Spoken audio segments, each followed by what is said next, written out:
Hey, what's going on? Welcome to another episode of The Jump In. This is number 25. Myself, Logan, F-Word, and a brand newly relocated Kim1234. Oh, yes. California. It is sunny. Check it out. Back.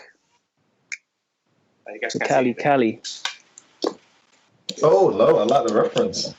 I'm going. But Cali. You can tell that Kim's not in Japan as well because he's not in a box room, in a cupboard. Like, you can like spread your arms out. You've got space to live. It's all good, man. Yeah, the place is pretty decent. So. Nice spot. I've got to come session around there sometimes. It has, hasn't it? Yeah. When was the last time we were connected? It's been a little bit, at least a few weeks. This episode was with Chris T, and that was probably like a month and a half ago. But, it takes time to move to the States. I had to like move all my stuff out of my Japanese apartment, come over here. It's a long process. There's been a lot of stuff going on as well. We've been traveling a lot. Obviously, we had the premiere in Paris, UFA. We had Hype Spotting in Glasgow. And, of course, you had NCR as well. So we've all been mad busy. Just before that, we were in Texas as well. I'm pretty sure that happened during or before the Chris T thing. Yeah, it wasn't even that long ago.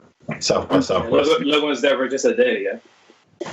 But he was there for like a week, but he did the gaming stuff for like a day because he had other stuff to take care of. Oh yeah, that's right. Big time internationals out here, We're getting there. But let's cut to the chase. Let's talk about some controversial, riveting Street Fighter V topics. Are you guys ready? Let's go. What we got on the docket today? What's on the list? Damn. The first one is, if I keep doing this, especially on nationwide TV and on stream, are you guys getting bored of this, seeing this action? Is it still funny? Is it still intimidating? Because our first topic is basically, is teabagging played out? What do you guys think? I'm happy to kick off. I'll say for now, no. I think it's still quite fresh. I think there's a younger generation out there of players who are abusing it a hell of a lot more than the people who we came up playing and the people before us used to do. But for now, for me as a spectator, I still quite enjoy it. And I do actually like to pay attention to the fact that there are a select few individuals that one or two of these younger, very talented players choose not to do it to. Which gives it still a bit of meaning, and it makes it still quite a significant insult when they do it to someone else, because there's a level of which they wouldn't do it to. So I still find it quite entertaining. It's still hilarious. I still laugh when I see it, and I quite like all of the creative ways in which people find to like clown people, I guess. Of course, we're basically talking about Punk and Do. Do is like the father of it, pretty much, in modern Street Fighter. Punk has obviously taken it to a next level. He's very creative with it as well. And of course, we saw delayed. We saw Punk pitch. We saw Punk like pick third and fourth string characters on guys in tournament as well. We saw him pick their own characters. Yeah, I was just going to say mirror matches on purpose as well. So he's trying to be like creative with it at least. Obviously, like in Third Strike, taunting was a thing because you actually got something from taunting. And then, of course, in Street Fighter 4, we had like the post KO hits as well, which everyone kind of liked, and there was creative in that. Bring them back. I guess in SF5. Teabagging is a thing because it's like the only thing you can get in. You can do that and still get your jump in stun combo, whereas like the taunts are kind of slow, right? So too long, yeah. Yeah, I can't taunt you and get a jump in combo. So unless it's a guaranteed kill, I'm not going to be taunting. Maybe if they made taunts a bit faster, we'd see that in game, and it was kind of like, because I guess like when you're on TV, like you said, TBS, ELeague, all that stuff. Seeing someone go like to the average person, no one, like, there's no context there. Like, no one knows what it means. And if you have to try and explain to someone what teabagging is, you don't want to, really. Not on national TV. It's a big awkward conversation. So, like, let's just hopefully like to let Capcom know. Yeah, we want that shit. We want smack talk in game. Yeah. Speed taunts up. Let's get the taunts in quickly. Then Let's get the hits after the KO as well, you know? Or maybe just take out mashing out of stun. Like, just take out mashing out. It's so arbitrary. It's like an old school arcade thing. Like, make it so that I can guaranteed get my taunt in and a jump in every time I stun you. And then that's I mean, I don't know, man. I quite like that part. Yeah, I like the mashing out of stun. I like seeing that. It's so like irrelevant, though. It's like it's kind of cool to see when you're watching. Like, everyone remembers when Daigo caught Justin Wong with the parries, and it wasn't a stun situation, but everyone who was there remembers Justin Wong, even though there's nothing he could do, just mash it. He was mashing it for his life. That's like supers or whatever he's trying to mash out. Like, it's not the same thing. Basically, visually, teabagging looks kind of whack. Having to explain it to people that don't know what it is kind of whack. So I'm trying to think of ways in which we can get legitimate taunts in the game. I think your first solution sounds great. Just speed them up. We could do them in the previous Street Fighter. All right, let me add my piece in real quick. So the whole act of teabagging is all good, but I think people should mix it up. Okay, there's the walking forward teabag. There's the walking back teabag. You know, like the thing is the delay teabag. The delay teabag's kind of whack. I mean, let's be honest. It's kind of dumb. Like, it's not, if it's a taunt, it's got to be a hype. You see, it should be fast. Okay. Right? Yeah. So then I was thinking, like, why don't you do like the jiggle? Okay, actually, I'm gonna splice in the video real quick. Yeah, I showed Logan this video about Tokido taunting Daigo at SBO1 in CBS2, and he was playing Sakura against Sagat, and he kept like teabagging, but he was doing it while walking back because he knew that Sagat couldn't approach Sakura, so he kept doing that. You sure he wasn't buffering? Oh, well, this is Sakura. There's no buffering. Sure he wasn't wave dashing? No. So my opinion is that basically teabagging is, I mean, no, it shouldn't get taken out. It's all good. But if you kind of abuse it, if you expect that it's going to happen every single time, then yeah, I'm going to get kind of bored, you know? Like, mix it up, include a taunt, maybe don't teabag. Just to extend on that point you made is really, really a big deal in Street Fighter 5, Kim, because stun is probably more common in Street Fighter 5 than any other Street Fighter. I mean, ST to a degree, but those stuns could last like 2 seconds. You literally see a stun almost every set. No matter how even the set is, there's always just a couple of rounds where someone gets stunned. And when these guys stun you, the natural go-to thing for them is to teabag you. So it is getting rinsed a lot because the scenario where you have your opponent stunned is very common in Street Fighter 5. So, and of course, it's going to have a diminished psychological effect if you keep seeing it over and over again. Like if it's a one-off thing and the guy's teabagging you out of nowhere and you've not seen him do it, like like Zhao Hai is a great example. You saw when Du was doing it to him, it had an effect on him, right? But there was a purpose for sure, yeah. yeah, exactly. But like someone in the States who I see this every week because we have high-level Street Fighter on every week now. It's like, okay, Punk, you got a stun and you teabag me. Okay, cool, let's just carry on playing. No, but it happens every single time now. You know, if Punk is playing some nobody, he's playing someone that, is trying to get an advantage over. Yeah, so I'm saying it doesn't have any effect anymore. Let's not be too harsh, guys. They are starting to step it up in terms of creativity. I mean, we're starting to see teabags in the middle of combos now. We're starting to see teabags in the middle of crush counters, empty jump teabag. I love that Urian double Aegis combo. That Urian double Aegis combo with the taunt in the middle. That is sick. Gassed. I love that shit. Now that's a sick way to find a way to throw your opponent. That is sick. I love that shit. Like that stuff's cool. I mean, but yeah, I would rather see taunts than. I don't want to see that. It just looks whack, Like, let's find a way to get taunts in the game. All right, let's move on to another topic because apparently teabags are going nowhere. We're gonna see it this weekend in Texas. Is it this weekend? Yeah. DreamHack Austin. Yeah. DreamHack, right? That's premiere. DreamHack Austin, I think it is a premiere. America gets like 15 premieres, right? One of the DreamHacks in America is a premiere. There's 2 in America this year. I'd imagine it'll be Austin. That's the big one. Yeah, I think Austin's going to be a premiere. Yeah. Can we talk about how completely lopsided and weighted in America's favor it is, the fact that they've got so many premieres and no one. Hey, by the way, I'm loving it because I'm in America now and I can literally go to any event in 3 hours. Fuck that. America, baby, we did it. You don't get more America than fucking iced coffee, in the background, American, and premieres everywhere. I'm loving it. Fuck it. Fuck you guys. You're gonna be at every single event now. Yeah, but you guys get free trips though. What the hell? Not necessarily to the States, man. We don't. Yeah, they got teams for America, man. They're still hating. How do you feel about the April patch being delayed?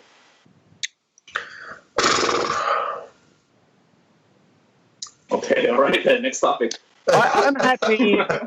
I'm happy for them to take as long as they need to do what they need to do, because the main problem was this game came out rushed, right? This game came out before it should have really came out. I think Capcom have acknowledged that. There's things that needs fixed, and they keep like trying to do mini patches, and it's not really having an effect on the CFN. You know, they keep doing server maintenance. I don't really notice any difference. I think it's having the opposite effect, really. It's been worse for me recently. For me as well. So I would rather them say, you know what, guys, we're going to take a bit longer. We're getting some great feedback with this beta test, and you know, we're going to try and make sure that the CFN is the CFN we want to give you and the CFN you deserve. That's fine. I'm happy with that. Balance patch, I don't know, man. Like, I'm not really down with the balance patch in the middle of once the season started anyway, to be honest with you. I haven't really seen anything game breaking that needs to get patched out so far. At the moment, it's literal. I think it's just basically like short-term nerfs, and then they see what's going to happen. Like, where was their commitment like a year ago? You know? Whoa, yeah. So their commitment a year ago. You guys didn't forget for sure. But you know, we're not going to touch the game until the very end, and it is in this game. It is what it is. But now, like, I don't know what it is. Like, should I even play it anymore? You know, they also said that they're gonna be bringing the weaker characters up to where the stronger characters are, but we're already seeing so many of the stronger characters just taking more hits. And in addition to that, the weaker characters who were supposed to be brought up to the stronger characters level, a few of them have taken some significant hits too. So there's some like surprising inconsistencies there as well. But you know, it's hard to judge until you see it in practice. But I mean, it definitely sounds contradictory at the moment, for the very least. Yeah. All right, so Logan's against it. I mean, I'm for them taking their time with the server and the CFN and the infrastructure and the whatever the game balance. I see. The game balance needs to stay, because that was one of the things that really fucked with like Mortal Kombat and Injustice 1, right? MK9, the patching fucked that game over. Like, it put off so many people, and all you were really left with was like the hardcore MK players that will play anything you put out that's got MK on it. Injustice, again, they kind of patched it, then they left it alone, and that was cool. I'm really, really wary of having a competitive professional league for a fighting game in which you don't give the players enough time to find solutions to stuff that's, you know, perceived as being high powered and not, you know. Yeah, because now there's a lot of money on the line, you know. Yeah, and like up there. Yeah.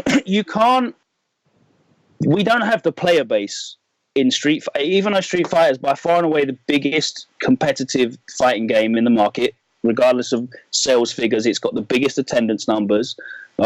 We do not have a big enough player base for people to take every one of the 26 characters and a world-class player to really get to the bottom of that character within a few months. It's not possible. We don't have enough people doing that.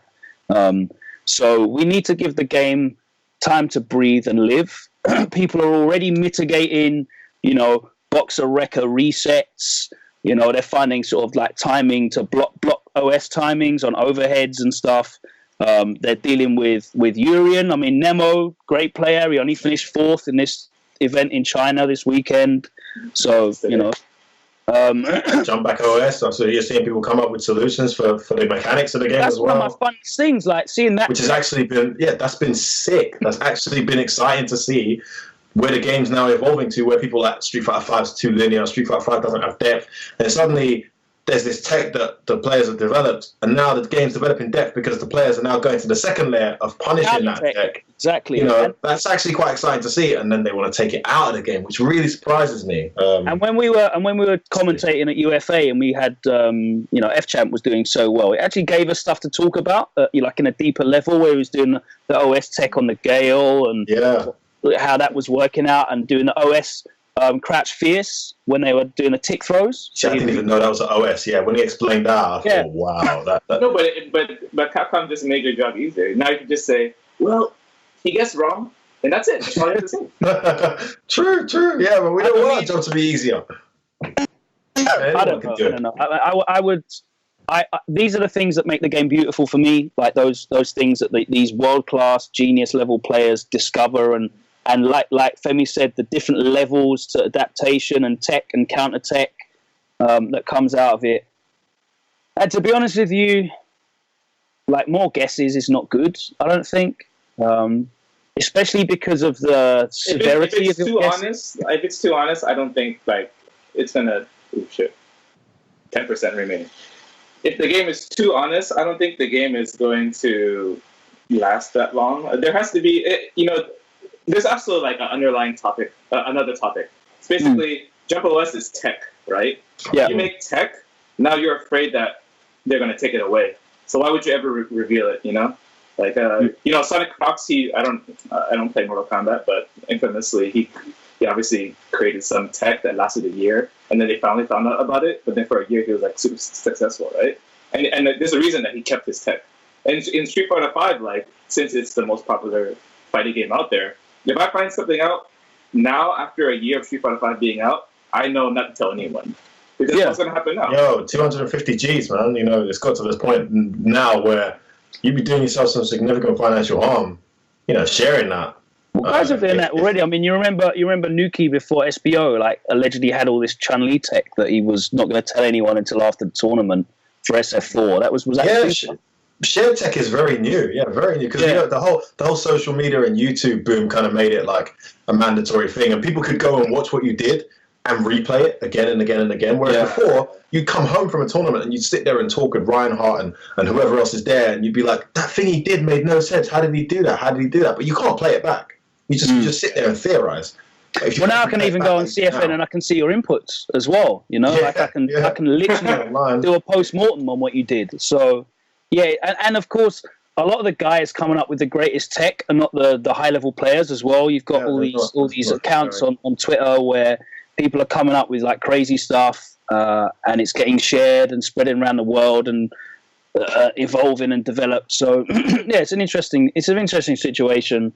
Tech's good, and just in general, in terms of balance changes to the game, I would rather it was just kept flat outright once a year and that's it, and we rock it out for the season, and then we move on to next season. Personally, that's my opinion. But when it comes to, sorry, go ahead.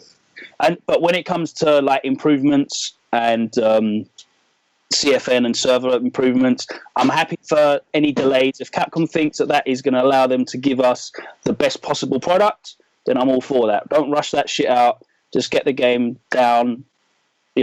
Great stuff. I'm happy with that. Not to dwell too much on the tech side of it, but there's also like some minor inconsistencies there as well. Like the Zangiefs have got this tech where they do like a delayed command grab now, right? And a delayed command grab beats your backdash, beats your jump back OS if you're doing a delayed jump back OS, and it blocks your reversal, right? So this is an option select. Don't say it out loud, Femi. Well, no, listen, I don't play Zangief, so I don't care if it gets nerfed. But how do you even nerf that? You can create more invincibility frames on the back. I don't know. But if you go down this slippery slope of like suddenly nerfing everything that has some kind of creative tech that can answer more than one question, suddenly it becomes a bit unfair because you've got loads of other things that some characters can do that arguably isn't fair. Answers 2 or 3 things in one. The funny thing is as well, it's impossible to take out jump back tech. It's actually impossible because you can jump and then you can tech. That's always going to be in the game. Like what they've done is consistently make your jump frames throwable. What they've if you make your jump frames throwable, then we're all fucked and Zangief is going to rule us all. Because they can't do that, you know what I mean? Like we're completely fucked if your pre-jump frames are throwable. Then I'm just going to pick up Laura or Geef, and we'll just have glorious years together in that game. But what they've just done is consistently make it harder and harder and harder to execute, which is kind of ironic because the whole point was they wanted this game to just be full of stuff that's easy to execute, right? So people are gonna still be able to do this tech. It's just going to be a much smaller number of people that could physically execute it, because you're going to have to go up, back, then down, then tech, because you can't tech whilst holding up on the stick. So it's going to be like a weird, like a dragon punchy kind of motion that you're going to have to do to get the tech out. And obviously it's going to have to be 2 frames specific to get it done as well. Well, if Dalsims can jump back tech with Gale, then I think anyone's going to be able to jump back tech with a... Possibly. All right, so I guess we've been spending a lot of time talking about Jump OS and everything, but that kind of also that basically implies Street Fighter V and its defensive mechanisms and how there's not a lot of it. Lately, in the public, there's been a lot of discussion about Street Fighter V needing one more defensive option, or maybe more invincibility on backdashes, maybe like a new mechanism called V defense. Something like that. They should definitely put more throw invincibility on backdashes. I really don't get that. I can guess you're going to command grab me, but if you delay it, I still get grabbed. It's like, what's the point? It's hard enough to escape command grabs in this game, I think that's down to the range as well. Yeah, I guess I'm talking about command grabs more than normal grabs. Like I would say it's an interesting one, because obviously invincible backdashes only existed in Street Fighter 4 because of level 3 focus, right? And also because I think it was just a safeguard, just if you have these as... Go on. It was literally because of level 3 focus being invincible. So if someone charged it up in your face, you had no option other than to try and jump and get snackish specialed, or hold it and it was guard break. So having an invincible backdash was the answer to level 3 focus. I don't mind invincible backdash. It's interesting. But then when you look at other games, just to add to that, when you look at other like fighting games, throws are they're not that powerful. I mean, don't get me wrong. Of course, they can be really, really powerful, like in freaking MKX when you're stuck in a corner in like a crazy loop. But like KOF, for example, like throws have like 0 range, and they're very, they can be very hard to like implement like effectively consistently. They're very powerful in this game. If I have an option that gets me out of that scenario, I don't think there should really be an option that keeps me in it if I've guessed that scenario. You know what I mean? Like, if you're going to dash forward and grab me, then fair enough, you read my backdash and you're sick. If you're going to cross counter, I already get cross countered for it. You know what I mean? There's already enough risk reward there. The balance is already quite even out. So can we look at like other Street Fighter games and see what they had? So ST obviously had nothing at all. You just took it, and that was you. And also the tech was random in ST. Yeah, completely random. There's no tech. Let's not use ST as an example then. And how quick were thrones in ST? Like 2 frames, something insane like that. Like mad fast, right? I actually can't say, but they were super fast. So ST is like, let's put ST at like level 1 of defensive options, in which you didn't have any, but you're playing footsie for neutral with punishing, so it's up there for that. But that was don't you think if like, let's say throw loops or just general offense was a little bit nerfed, that would kind of solve the defensive issue? No, because it means that you don't get meaties. Yeah, I think they're nerfed enough. I think they nerfed that enough already. I think the whole meaty thing is already nerfed enough as it is. No one gets throw loops mid screen, so that's kind of what it is. I mean, unless it's a command. Unless you're talking command grabs, no one gets them mid screen. So, but that's what I'm talking about though. Like not just throws, not just command throws. Like in general, like if offense, okay, so obviously they can't do it for every single thing, but if it was nerfed like 50%, then the whole defensive thing would be, especially if they nerf it pertaining to a certain character, then the whole defensive thing would not be as much of an issue. The issue that I have there is that for characters like Geef and Laura, if they were not in range to command grab you, they wouldn't be in range to get you with a button either. So you're basically saying if you take the command grab, you get out and that's it. Which is like a fair thing to say. It is a ethos of game design. You take the command grab, that's it. There's your guaranteed damage and stun. Now let's play again.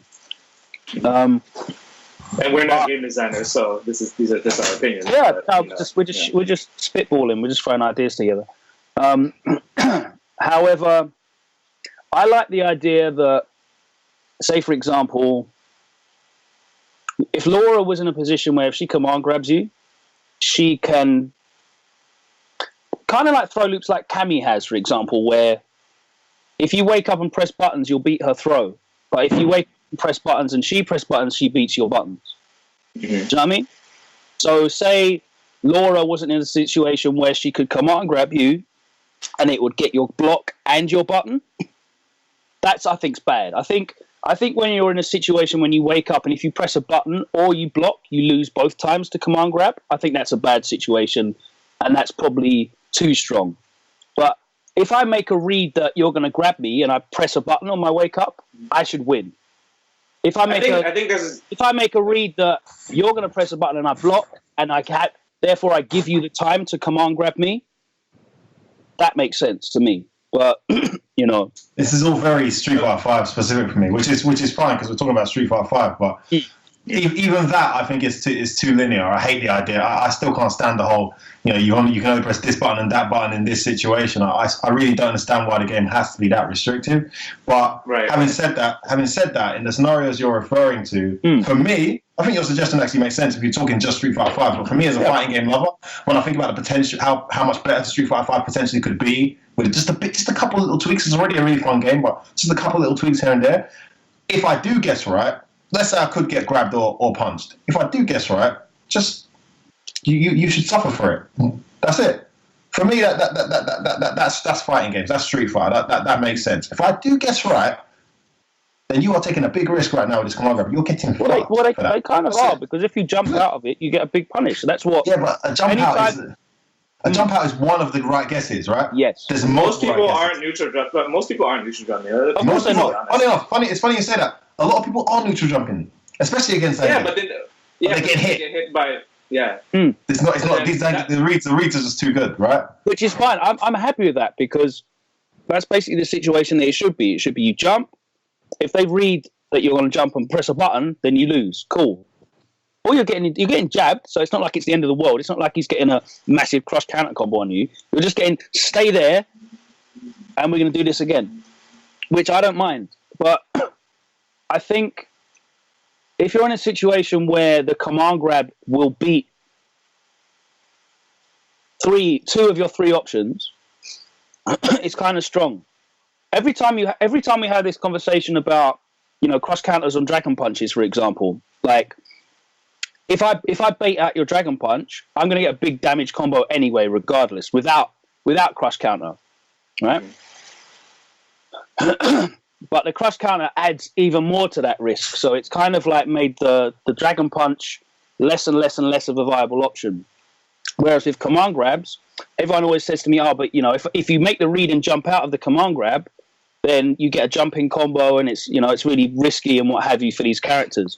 Yeah. But if they guess correctly, then they put you back in that shitty situation. Exactly, and you get looped into the same situation. And with characters like Geef and Laura, they have the potential to do so much damage and stun that they only need to get two of those right, and you've lost the round. That's the thing. Yeah, that's the thing. So it's like a really, really huge risk, and I think that's game design, right? That's the thing that people are already finding kind of weird with Street Fighter 5. It's that they don't feel like we're okay.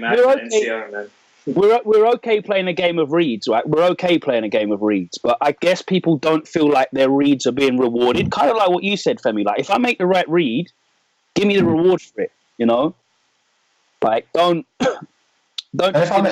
If I make the wrong read twice, like I've always felt like if there are two scenarios where I could guess wrong, right, especially against command grab characters, right. The command grabs have got to be in the game. They have to be. And even this loop that we're talking about, I think it has to be in the game, personally. I think for the sake of everything that makes fighting games exciting, these loops need to stay, personally, right? That's my opinion as a spectator, right? As a player, I can't stand them, right? But as a spectator, I completely understand why they should be in the game, and I think it's great for watching. It's very exciting, very energetic. But when you're in that scenario, I think there should always be a situation where you can pick one, right? Where if I just pick this one option and he keeps giving me that option, it's going to take him an eternity to kill me from it. That's why, because Abel could TT you like 8 times in Street Fighter 4. Well, that's basically You know what I mean? That's basically. If he kills you with TTs, he's sick. If he kills you with TTs, he's sick. That's basically Ken and Boxer's corner loops. In that, if you keep taking a throw, it's only like 120 or whatever it is damage a time. You've got to take 8 of those to die, right? So you kind of probably, you kind of all that taking. You get stunned before that, though, right? No, you can do, but. Then he gets it is what it is. You got to take a lot. You got to take a lot. Well, unless he teabags you, obviously. But All right, hold on. Okay, so there's one thing that we're not talking about here. One thing is let's talk about that Cammy throw loop thing in the corner. Okay. Yeah. If you get hit by that, then you can be like, okay, man, you deserve it. Okay? True. There's situations where you can easily admit you got outplayed or you guessed wrong. But if you are in this situation where it's just literally 5 seconds of decisions and then you lose, and it's something that you can't really rationalize, and you're like, okay, well, I just guessed wrong. That doesn't feel good, right? That doesn't feel like the other guy worked for it. He just guessed right. In both those situations, you guess wrong though. The Cammy situation is just a riskier guess for her. But say for example, the difference between Cammy and maybe Akuma in the corner, right? I use Akuma as a good example because his throw loop in the corner. In my case, though, because of the distance after a throw. Because you either get a fat ass combo or you get thrown because you knew the Cammy had to take that risk. But if Cammy was immediately next to you, that's my point. So they're still guesses. You're still making a read, right? But it's riskier for Cammy because the chances of getting right are lower for the Cammy because Cammy cannot cover both those options, and that's what my point was with the command grab situation where Laura's in V trigger and she's +1 after a command grab, and you don't have a 3-frame button. So with Cammy, if I make the read that you're going to try and throw me and I press a button, I win because I made a read that you're going to try and go for the throw. Whereas Ken, Akuma, Boxer, if I make a read you're going to throw me, all I can do is tech. I can't press a button because your throw will beat my button as well. The throw will eat my button on startup. So it's a different situation. I think it's probably in terms of the risk reward, it's probably better to be in that Cammy. But then if you look at how they've balanced Cammy, she's got so many tools that no one complains about Cammy's throw loops in the corner, right? Because they're focusing on because she has back strong to stop people from jumping. So the situation for her, So in that situation, that's more Street Fighter-y to me. It's a little bit more player-based skill because obviously if you're jumping, then you get hit by this. Now you're cornered. Now there's a deeper read that needs to be made to get damage. Yeah. Right. Let me just throw this in real quick. So, at NCR, there was 4 Bisons in my pool. Okay, me, Richard Klink, SC Pinoy, and then these other 2 Bisons. Okay, we all lost to Kyle P. Do you guys want NCR?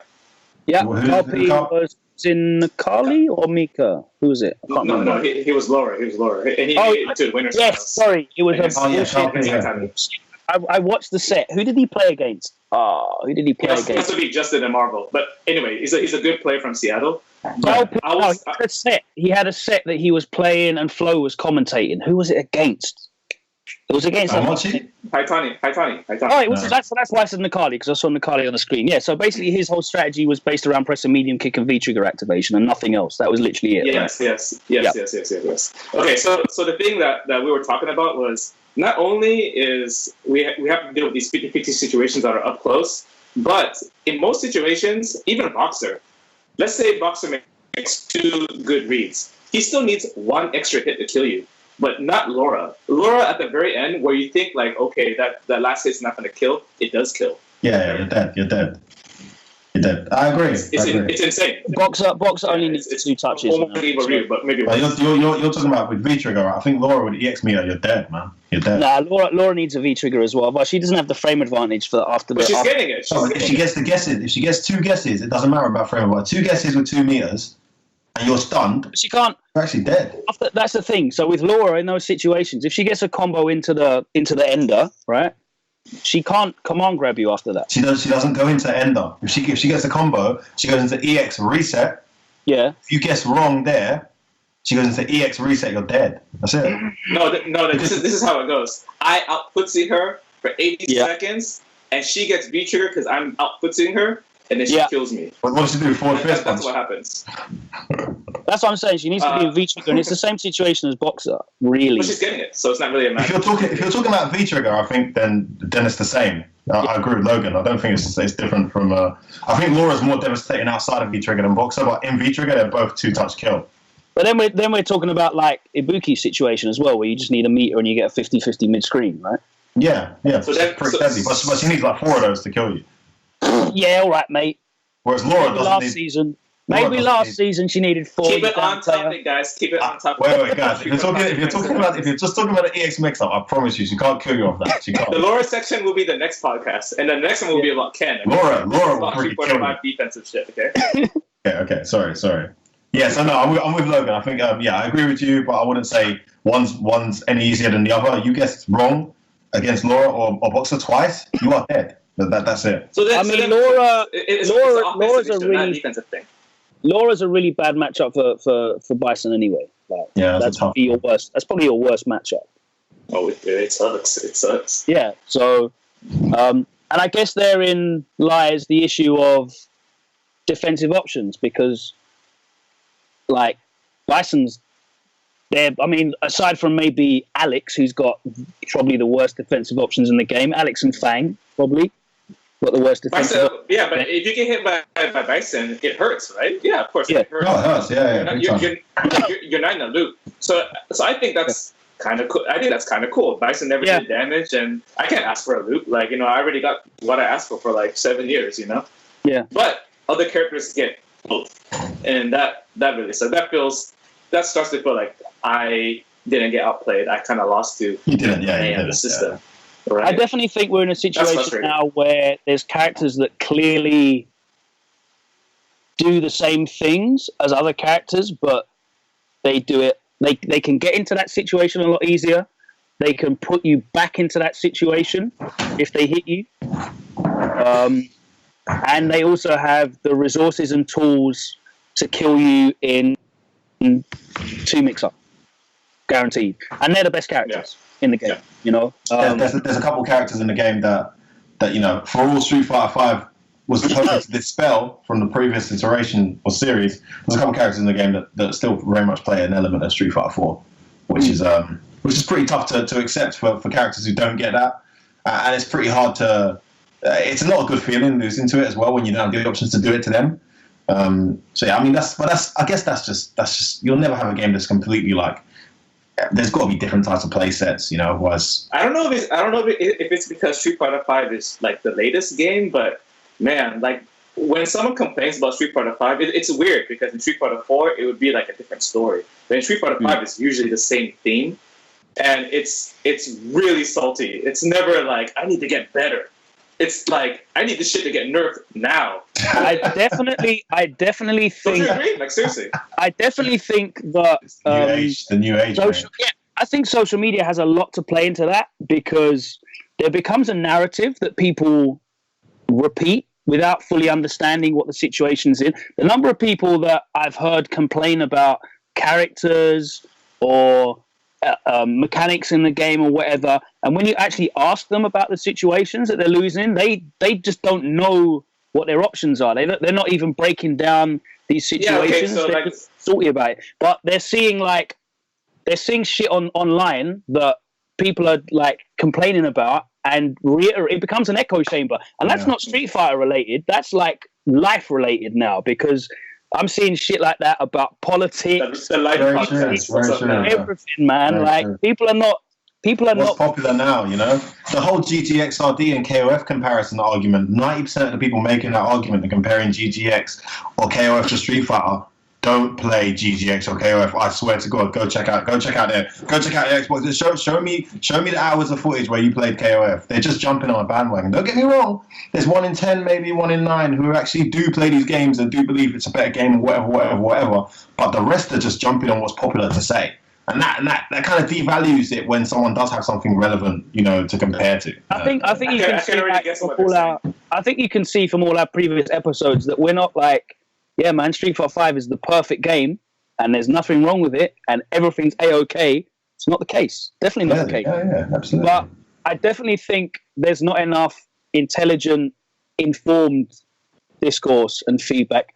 And maybe that's why a lot of the stuff gets just ignored by Capcom, because it's like echo chamberish, and they're not really getting a lot of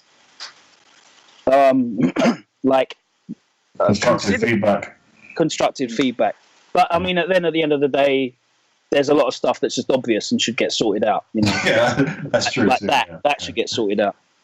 Let's move on. We've got another. Speaking of Capcom and communication, I think that's one of our topics, right? Yes, sir. All right. So, boom. I tried to find a tweet, but it was literally impossible because Capcom Fighters is all about like top 8 updates, and like catch. I think it was a Street Fighter 5 account that did it. Street Fighter 5 account on Twitter. Oh, is it? Oh, okay. Yeah, not Capcom Fighters. That's why. I saw it retweeted the other day. It was going around on Twitter the other day. So. Yeah, but it was retweeted in a sarcastic tone, wasn't it? Like I think I saw that too.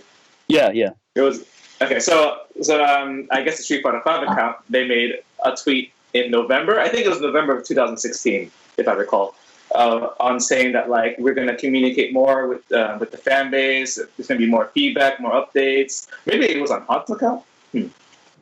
Anyway, Street Fighter 5 or Hunt's account, one of those. But there's kind of an issue now, because do you really think that they're following through with that, with what they were saying before? Because now we didn't know that the April patch was coming until basically it was too late. We're getting all these costumes that we didn't really necessarily ask for. Not that we should ask for that kind of thing. It's still a nice bonus. It's nice to have. But, it's weird that Shenlong has 8 costumes, and it's weird that some don't have any. So, like Fang's got like 2, right? Yeah.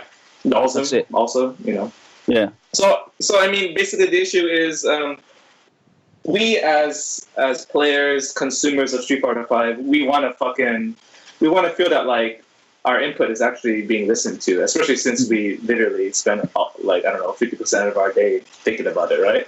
But are they lying? Is it is it really something that we should have high hopes for? What do you guys think? I don't want to get myself in trouble, but I genuinely feel there is probably like a communication issue between the offices. There's a PR thing where maybe targets are not reached in time, and rather than sort of holding hands up and saying, you know what, we didn't manage to get this done in time, it then needs to be put somewhere else. Well, maybe not blame, but like a statement is put out that explains it away, but it's just like not very convincing. And when you're in that situation, obviously we're smart now. We know how things work. We're on the internet. We read shit. We have insider sources. So maybe that's just not the way to go. I definitely this is why I was cool with the CFN update being delayed, because I would rather they just said, you know what, we're just going to delay this and we're going to do it properly, and then it comes out and no one complains then. Once it's out, obviously they're going to complain that it's late, but once it's out and it works fine, then everyone's going to be happy, and that's a better situation to be in. Do you know when that tweet was made about the delay? Because that was recent. That was like it was like last week. I think it was last week, because everyone was expecting like a character trailer at NCR, and then the day after, I think it was like Monday or Tuesday, they announced new workplace uniform costumes or whatever it was. And by the way, the CFN update's coming later on, and the new character is linked. So that was the thing. Basically, they said the new character is linked into the new CFN update architecture or something, and that's why it's going to... Yeah. I mean, to be honest with you, I don't see how that's possible, but it is what it is. Let's just get an announcement that characters are... I mean, like, the time they spend on characters is going to be dramatically minimized. Personally, for me, I'd rather put all the information. For me, I think we should know which characters are coming out. We should definitely know which characters are coming out. When you're laying down $20 or $20, whatever it is, we should know. If they're new characters, cool. then you do the big reveal and we see how they play, and that's amazing, and we get blown away by that. But for me, I definitely feel like we should know what we're paying for. It's difficult to defend that. It's definitely difficult. Ben, jump in. Yeah, I'm with Logan on that. I think I do like the fact that they've kind of like, said something. It would have been better if they just said that from the start, and just give themselves very realistic goals. I work in tech myself. I sell software, so I know how difficult and how delayed some solutions can be to get out there. Technical roadmaps are very hard to predict. So just give yourself time, to time for margin for error when you're making these anticipations. I know there's money to be made, and we know there's business opportunities. Of course, you ideally you want it out at this time so that this and this can happen. But I think tech is so hard to predict, and software development is so hard to predict that there's already so many errors that need to be fixed that it's better to just give yourself more time rather than making promises that are going to be very difficult to keep. And also, for stuff we're paying for in advance, I couldn't echo enough how much I agree with Logan. I'm a massive Capcom fan, I'm a massive Street Fighter fan, I'm a massive Marvel fan, can't wait for all that stuff. But if I'm putting money into it, as a diehard fan, and I don't know exactly what I'm going to get out of it later down the line, I'm still going to put my money in. But for the more casual people out there who watch and play casually, and they could have easily fallen in love with it as much as I have, it's going to have a very diminishing effect on the return of investment for those people. So it's best to stay as transparent as you can for the sake of that, because we want Street Fighter to stick around. We want Street Fighter to be ever, and these are the actions that need to be taken more carefully to make sure that happens. Really. So yeah, that's my stance on it. What do you think, Kim? It's a lot of stuff to really say, and considering we've been doing this for like 2 hours already.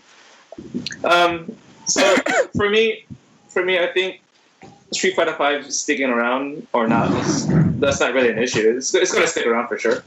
Yeah. I can't say that most of the people out there have their trust in the company. It's kind of a public thing already. If you just search up, I was trying to find that tweet, and then I put in Google like Capcom feedback, Capcom fan feedback. I found that's some bad stuff. And if people up there, if they didn't know about Capcom and they just search it up somehow, then they would kind of get the same. This is super creepy right now. What I'm seeing. I'm having to relocate. I got messages from the missus, so I'm just relocating quickly. Because baby is not. But this is fucking impossible. It looks like a horror film. Femi's playing a real life jump scare game in real life. Like realistic virtual reality. Okay, so what, babe? I also think that it definitely goes a long way into like brand loyalty. Like you said, man, people don't have a lot of confidence in the message that's coming out of Capcom at the moment, and it would definitely go a long way if they were just communicated a bit more. I just want them to understand, not understand. They probably do, and I'm sure they're overloaded with these kind of requests. Yeah. But this is what I think. Okay, this is the thing that you should take away from it. Make your announcement earlier. Any announcement. That's it. Maybe this is okay. So technically speaking, it wasn't the end of April when they made the announcement about the patch. It was probably April 20th ish. That's not the end of April. Yeah. But I still want it to be earlier. I already know how it's gonna go, so I'm not.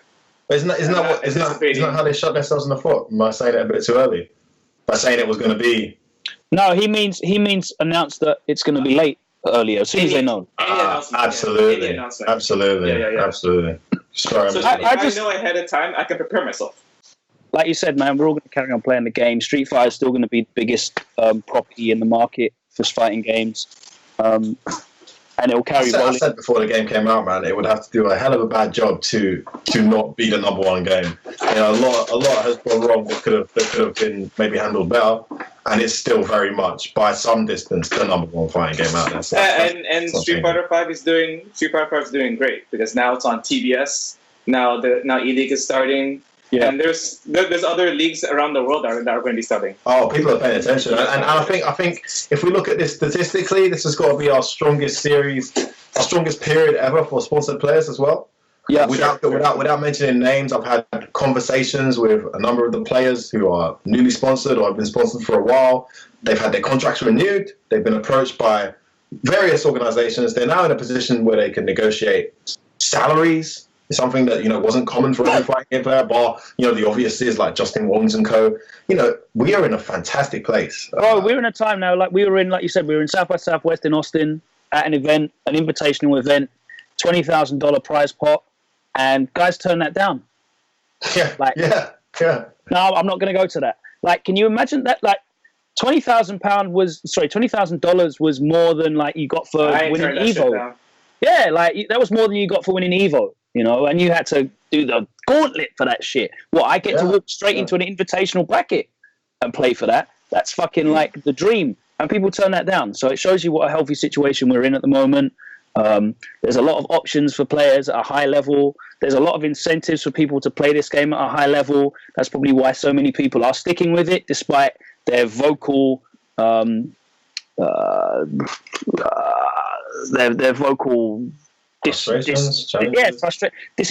I was going to say, with the product at the moment. But they're sticking with it, and they're competing, and they're traveling around the world for it. So, it's industry-wise as well, there's some seriously healthy competition going on between YouTube gaming and Twitch right now. Without getting too esports into this, but that's definitely going to have a knock-on effect on us in a good way. It's only a good thing further down the line as well. But it's just a great position to be in. I mean, if Capcom can get the next few steps right as well, they're going to be successful no matter what. But the level at which they could be successful and the level at which the players are going to benefit and the viewer base and player base is only going to get bigger, I imagine, with all these things. Very, very interested to see what Season 3 is like, because Season 2's obviously been all new characters, apparently. And it's sort of like misfired a little bit as well in terms of the release schedule and the patching and what have you. And we've still got all these amazing opportunities, and these companies are still piling into the game. And there's still more and more events happening at the highest level of competition.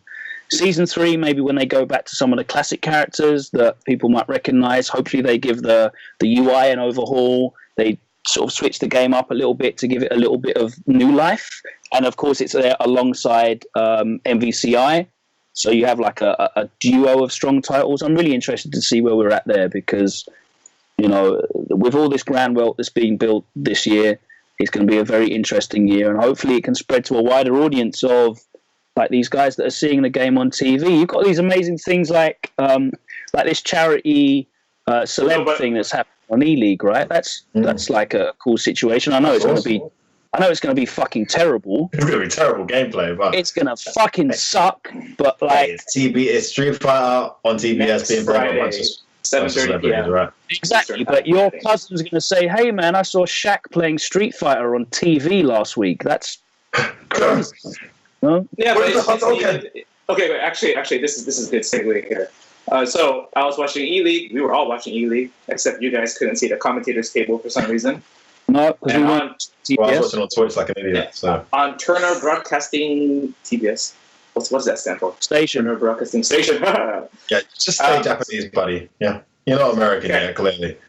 Okay, so I was watching it, right? And then my cousin was next to me. Okay, so my cousin's a diehard sports anything fan. He watches hockey every single day, fucking baseball, football. I don't know why he watches it, but he watches it. It's part of his life. And we were watching Street Fighter 5, and he was extremely interested in what was going on. And I was like, okay, so this guy doesn't really play Street Fighter. Obviously, he doesn't really know the mechanics, but he's like really into it. So first of all, I was thinking like, okay, so basically TBS did its not TBS, the ELeague, Capcom, everyone that collaborated together, they did their fucking job. Because the production quality was up there, just on par with sports, really. In all honesty. Oh, absolutely, yeah. And at the time, he was watching PR Rog versus Daigo. PR Rog has, in all honesty, he has more personality on camera, but he was more interested in Daigo. Because let's say that he's a diehard sports fan. He wants to see like the highest caliber ever. So he has to pick and choose who he wants to win, right? And he chose Daigo. And I was really, really interested in this because I was thinking like, okay, so if the casual consumer first saw this, who would they choose? Because to me, I choose the personality because I've been in this scene too long. This top caliber matches everywhere, right? But Daigo being the best, and he knows that he's the best. The TV station's telling him that he's the best. This guy wants to see this guy win because that's what everyone's telling you now, right?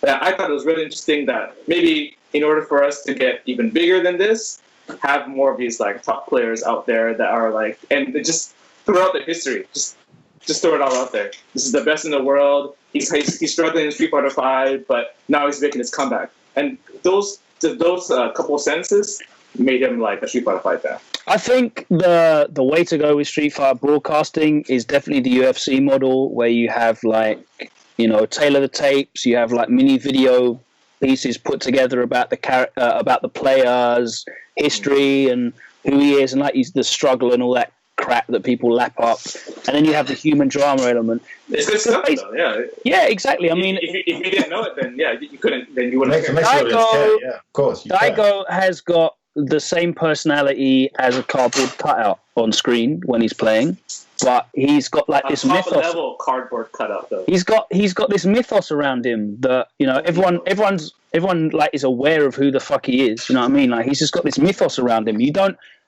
necessarily have to have a larger than life Conor McGregor personality. That's great to have. I mean, it makes marketing super fucking easy, but there's definitely a story to be told around like ability and skill.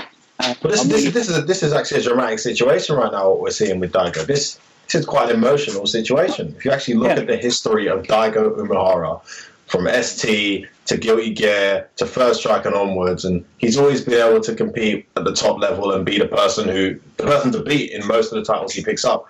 You're absolutely right, Logan. I love the idea that, you know, someone will pick that up and say, you know, this month on ELeague, can Daigo Umehara make the comeback? You know, put some slow music in the background, show him walking down the street with his head down.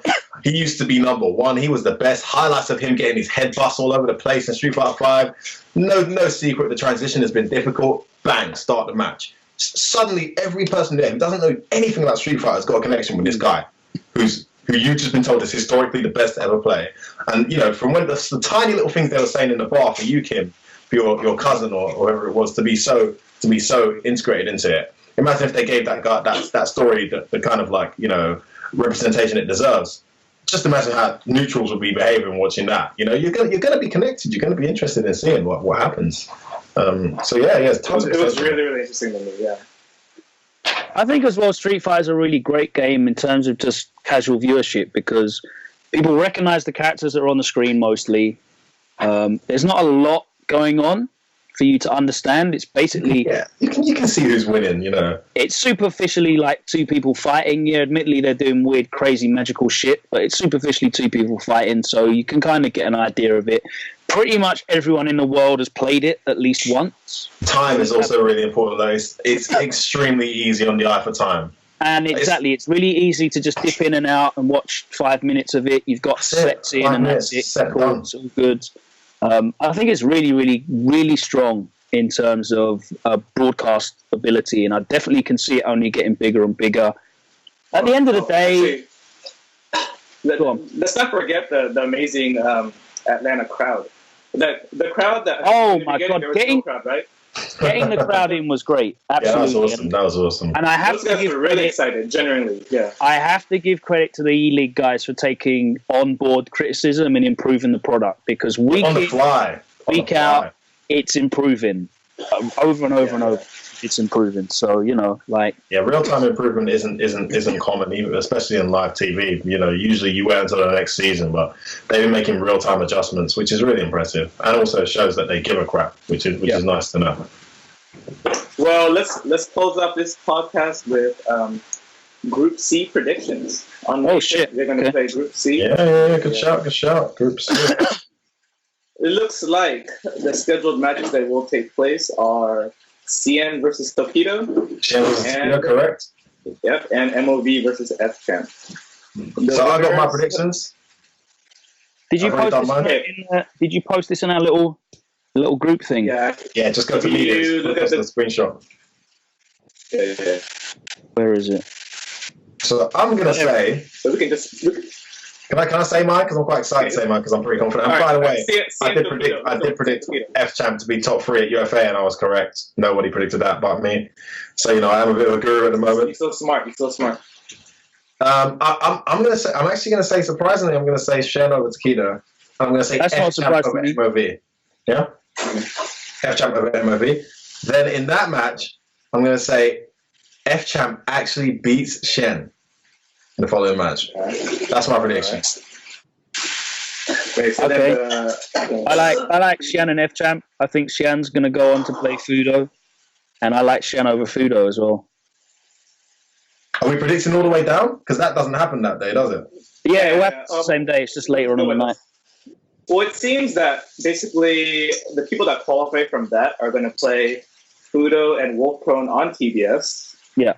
I think it's I guess the format is basically they do one tournament on Twitch, and even though someone qualifies and loses, they're still in winners on the TBS portion of it, right? So you have one guy who gets out in winners. So that's the winner of the first 2 matches. They play each other, and then they get out in winners. They have to fight Fudo. Right.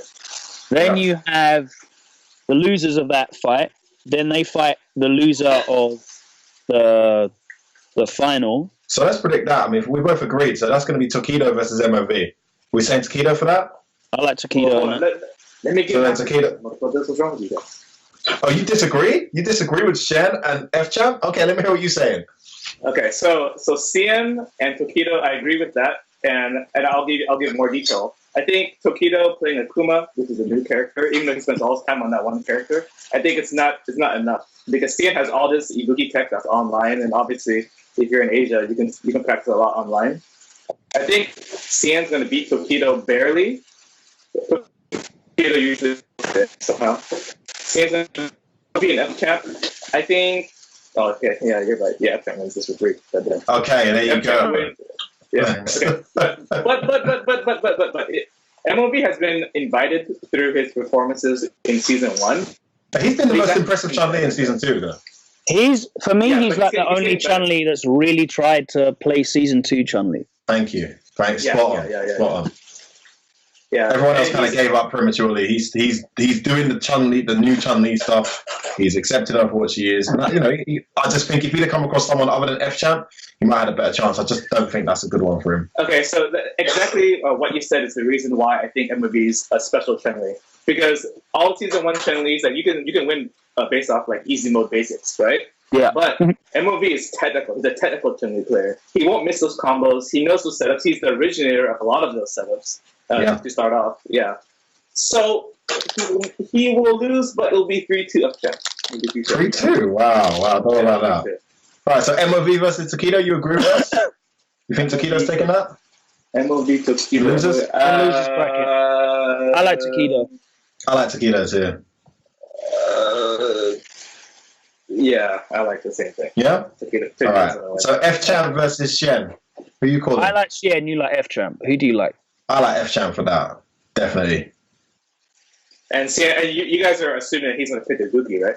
Yeah. Yeah, you'll go Ibuki versus Dalsim because Ibuki has a 2-touch kill on Dalsim with V-Trigger. Mm-hmm. So you're gonna go Ibuki versus Dalsim. Why would you pick anyone else? Does she have? But the neutral is horrible. It's Atrociously in Dalsim's favor. The actual neutral game. You're disgusting. That's right. It's disgusting. But forward hard kick, man.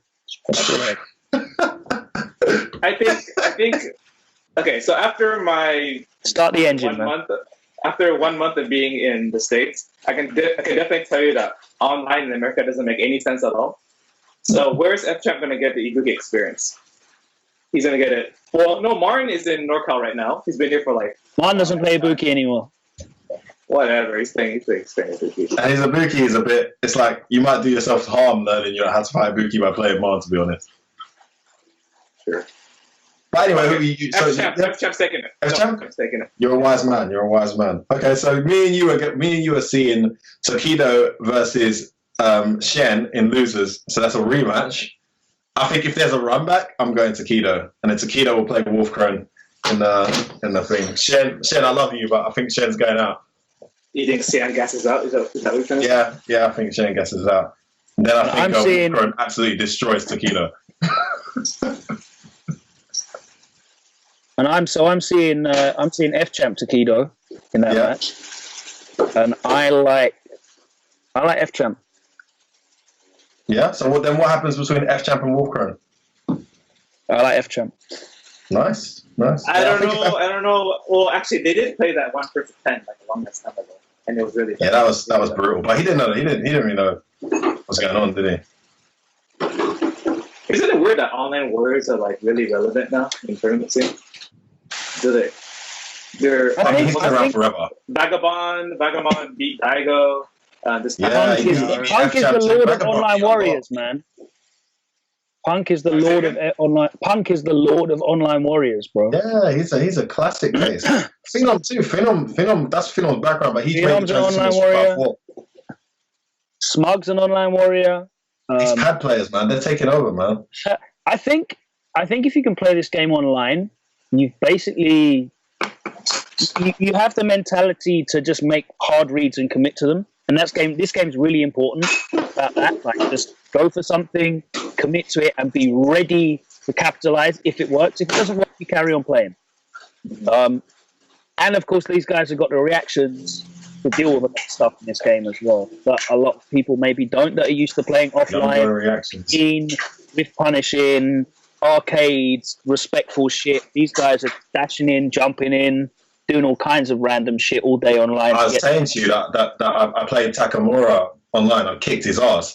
But I'll tell you what, he punished every. I'm telling you, the kid was reacting. Every single command dash, he punished every single one. Yeah. Every single time. Like, that's just young boy reactions. You know what I mean? Just to be so ready every I think it's time. also seeing that shit as well over and over and over online. They're getting the matches in. They're getting. Yeah, they're definitely playing tons of people doing that. Yeah. Street Fighter 5 is such a grinding game. Like, there's no such thing as a successful player that doesn't play this game literally 6 or 7 days out of their whole week. Like, everyone that's winning right now, maybe there's a correlation between being young and having the time to do all this. But I think yeah, for sure, right? I think F Champ, he's not from the new generation, for sure. But he puts in, that's why I like him so much as a player. Because we all know that he has a full-time job, but he puts in the work. I mean, his household has top players in it. That helps out for sure. But of course, yeah. But it's impressive working a 9 to 5 and being as good as he is. He has a lifestyle that allows for more practice than maybe the average, but still very impressive. Yeah. But then you have Zhao Hai, who doesn't play Street Fighter at all. And he's not human. It's dangerous. This is a guy who money matches people in KOF with one hand. Decent players, like not great players, but he'll money match a decent KOF player. Like, as good at KOF is as I am at, like, say, Street Fighter 5. I'd like to think I could beat most people with one hand in Street Fighter 5. This guy would kick my ass, if he could play like that. That's crazy. So yeah, he's a very talented guy. I think it's a really interesting time. He's got different types of players all coming together. At the moment, it seems like these crazy young guys that have got the reactions and the hours in and the knowledge as well. Like, they understand these matchups because they play them over and over and over again. I think this makes for a good topic, guys, for the next one, Logan. I really like this topic. I think let's write this down. We should be talking about the new era, right? The rise of the Koreans. Good grief, are they coming out with players left, right, and centre? We saw those amazing players turn up in Paris when we commentated over Logan. We've got these young bucks and they're teabagging, disrespectful asses. Online warriors turning into legitimate threats in tournament, taking out Japanese players left, right, and centre. And we've got the USA that is basically producing probably more surprise players and top talent than anywhere else right now. More like, from what we're seeing anyway. I mean, Japan is obviously a very, very strong area. Of course, the fact that the USA's got 7 million events helps throw up a lot of those players. Right? Definitely, but the USA always had the most events in Street Fighter 4 as well. Yeah. And it was the same guys they were relying on. But now we're seeing guys like Vagabond turn up. We're seeing, even Carl had a decent run, like you mentioned. Brian, they're just coming out of nowhere, left, right, centre.